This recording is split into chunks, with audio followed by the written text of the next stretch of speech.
Hello, everyone. Welcome to our channel. In the US, the debate over vaccine policy has reached an extremely raw patch, which shows that there are deeper problems between science, government, and public trust. A federal judge in Boston stepped in and put a short hold on key parts of a major change to national vaccine policy on March 16, 2026. This legal pause has not only kept things the same for now, but it has also set the stage for a broader and more significant fight that could change the future of preventive healthcare across the country. To understand the significance of this moment, it is important to first examine the scope and the substance of the changes that have been unfolding over the past year. At the center of the transformation was a major institutional shift involving the Advisory Committee on Immunization Practices, or ACIP. This committee, which operates under the CDC, has long served as the leading authority on immunization policy in the United States. Its recommendations influences everything from clinical practice to insurance coverage, making it one of the most consequential bodies in public health. On June 9, 2025, in a move that surprised many observers, Health and Human Service Secretary R.F. Kennedy Jr. dismissed all 17 sitting members of ACIP. Just 2 days later, a new panel of 7 members was announced, followed by the appointment of 5 additional members in mid-September. Shortly thereafter, the reconstituted committee convened virtually to deliberate and vote on vaccine recommendations. However, the new appointments quickly became a focal point of controversy. Critics argue that some of the appointees held views skeptical of vaccines, raising concerns about ideological bias. Others pointed to the apparent absence of established vaccine researchers. Concerns were also raised about transparency and whether the restructuring process adhered to established norms for federal advisory bodies. On May 20, 2025, the FDA introduced a new regulatory framework for COVID-19 vaccines. Previously, annual booster shots have been recommended for all individuals aged 6 months and older. Under the revised guidance, eligibility was narrowed significantly. Vaccination was now recommended primarily to adults aged 65 and older, as well as for individuals aged 6 months and above who meet specific risk criteria defined by the CDC. For healthy individuals under the age of 65, a new requirement was introduced. Randomized controlled trial data would needed to be demonstrate clear benefit before vaccine could be authorized for use. The FDA described this as a commitment to the gold standard of evidence. It also noted that similar approaches had been adopted in other high-income countries, where booster recommendations are often limited to older adults or those at elevated risk. Just 1 week later, on May 27, 2025, the CDC announced further changes.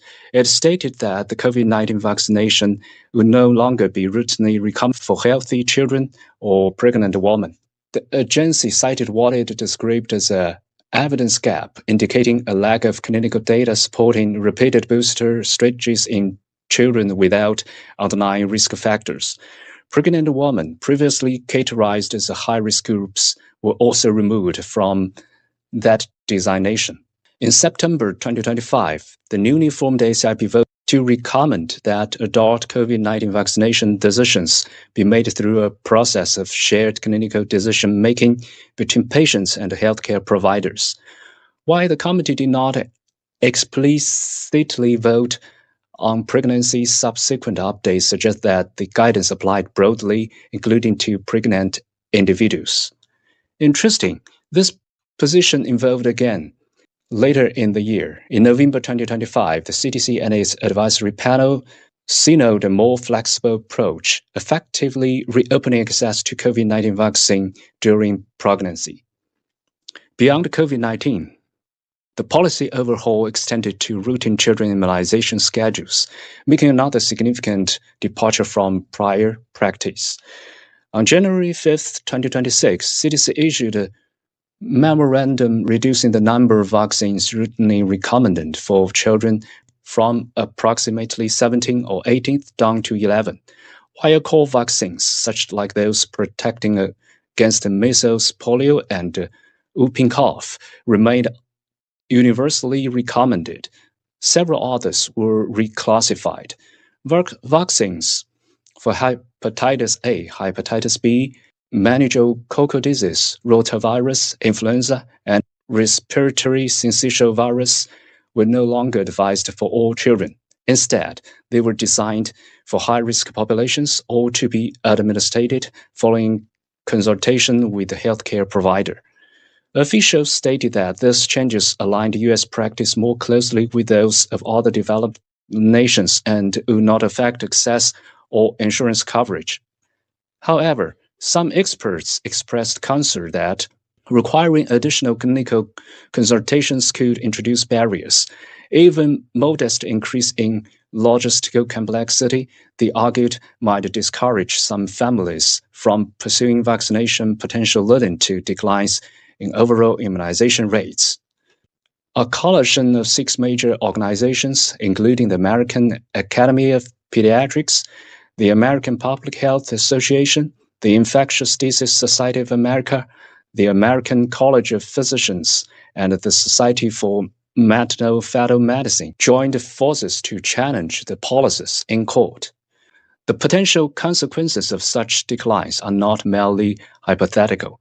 Historical experience has shown that even small reduction in vaccine coverage can lead to the re-emergence of preventable disease. Measles, once declared eliminated in the United States, has returned in areas where vaccination rates have fallen.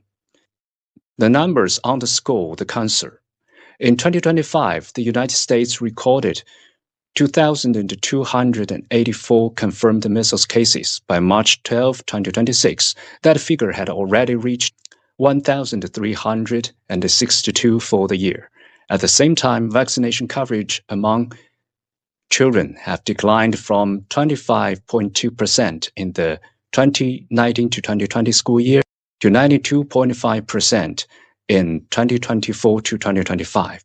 Leaving approximately 286,000 children at increased risk. Against this backdrop, the federal judge's decision to temporarily block the policy changes takes on added significance. For now, existing vaccine schedules remain in place, and prior advisory structures continue to guide national recommendations. In the end, for patients and families, the immediate takeaway is not one of alarm, but of awareness.